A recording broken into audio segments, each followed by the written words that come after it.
Şu anda aşağı yukarı dünyada 700 milyon uyku apne hastası var. Ve uyku apnenin çok önemli bir neden olduğu çok önemli bir şeylerden biri de trafik kazalarıdır.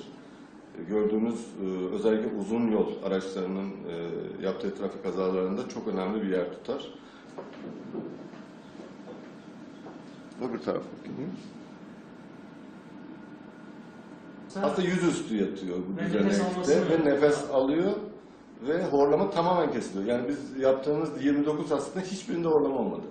Hepsi de horlayan hastalardı, hiçbirinde horlama olmadı ve apnelerinde de çok büyük oranda düşme oldu. İsveçlerin yaptığı şeyde de aynı şey bulundu. Yani bizim bulduğumuz sonuçların aynısı bulunmuş. Ve nefes alması kolaylaşınca? Nefes alması kolaylaştı, horlama sıfır. Biz adını PPP koyduk, yani PPP, Pure Prone Positioning.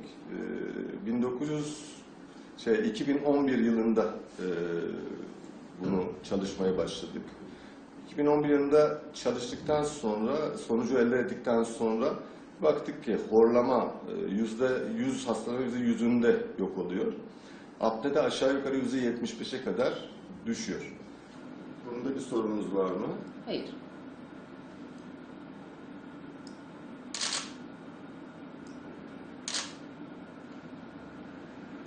Sleep and Breathing dünyanın en güçlü 2 dergisinden biridir.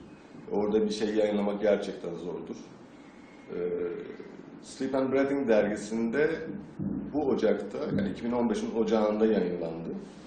Yayınlandıktan sonra baktık ki İsveçliler de bizden 2 sene sonra 2 tane yayın yapmışlar bizim sistemimizle ve onlar da aynı sonucu almışlar. Tabii yayınlandıktan sonra sürekli mailler gelmeye başladı. Özellikle bu konuda kitap yazılması istendi. Bu da tabii ilginç. Bizim yaptığımız düzenek bir sehpa, ayarlanabilir bir sehpa, yani boyu ayarlanabilir bir sehpa. Şimdi normalde hasta sırt üstü yattığı zaman, yani bu bizim pozisyonumuz bu şu anda. Yer çekimini onun etkileme şekli şu. Sırt üstü yattığı zaman dili aşağı çekiyor, damağı da aşağı çekiyor.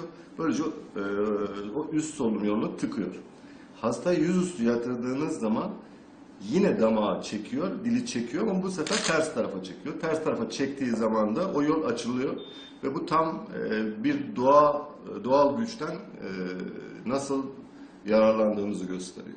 Şimdi ağzı açıyoruz, dili çıkarmıyoruz.